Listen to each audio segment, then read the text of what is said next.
നല്ല മഴയാണ്. കർഷകർ ശ്രദ്ധിക്കേണ്ട രണ്ട് കാര്യങ്ങൾ. ഒന്ന്, നമുക്ക് മഴക്കെടുതി മൂലം കൃഷിനാശം ഉണ്ടായിട്ടുണ്ടെങ്കിൽ അതുമായി ബന്ധപ്പെട്ട് ഓരോ അഗ്രികൾച്ചറൽ ഓഫീസുകളിലും അതിന്റെ അപേക്ഷ ഇപ്പോൾ ക്ഷണിക്കുന്നുണ്ട്. ഓൺലൈൻ വഴി എയിംസ് പോർട്ടൽ വഴി അതിന്റെ അപേക്ഷ നൽകണം.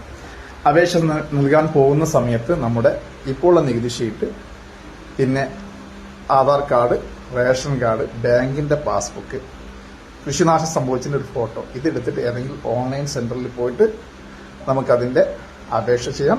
അത് ചെയ്തതിനു ശേഷം കൃഷി ഓഫീസിൽ കൊണ്ടുപോയി കൊടുക്കുക. ഇനി മറ്റൊരു കാര്യം, കർഷകരുമായി ബന്ധപ്പെട്ട് കേന്ദ്ര സർക്കാർ ഒരു ഡാറ്റ കളക്ഷൻ നടത്തുന്നുണ്ട്. അഗ്രി സ്റ്റോക്ക് എന്നാണ് ആ ഒരു ആപ്ലിക്കേഷന്റെ പേര്. ഒരു മൊബൈൽ ആപ്ലിക്കേഷൻ ലെവലിലായിരിക്കും അത് വരിക. നമുക്കറിയാം, കേരള സർക്കാരിന്റെ കതിർ ആപ്പുണ്ട്, അതിന് സമാനമായ ഒരു ആപ്ലിക്കേഷനാണ് ഇത്. ഡാറ്റ കളക്ഷൻ ഇപ്പോൾ നടക്കുന്നത് ഓരോ സ്ഥലത്തെയും അഗ്രികൾച്ചർ ഓഫീസ് അഥവാ അവിടുത്തെ ഓരോരുത്തരും എവിടെയാണ് താമസിക്കുന്നത് അവിടുത്തെ അഗ്രികൾച്ചർ ഓഫീസിനാണ് ഈ ഡാറ്റ കൊടുക്കേണ്ടത്. ഇത് പോകുമ്പോൾ നമ്മൾ കൊണ്ടുപോകേണ്ടത് ആളുടെ ആധാർ കാർഡ്, നിലവിലെ നികുതി ഷീറ്റ് അഥവാ 2025-26 വർഷത്തെ നികുതി ഷീറ്റ്, പിന്നെ ആധാറുമായി ലിങ്ക് ചെയ്തിട്ടുള്ള മൊബൈൽ നമ്പർ. ഇത് അവിടുന്ന് അവർ ചെയ്തു കൊടുക്കും. നമുക്ക് ആ ഒറിജിനലൊക്കെ ഡോക്യുമെന്റ്സ് തിരിച്ചു തരും. വേറെ കോപ്പിയൊന്നും എടുത്ത് കൊണ്ടുപോകേണ്ട ആവശ്യമില്ല.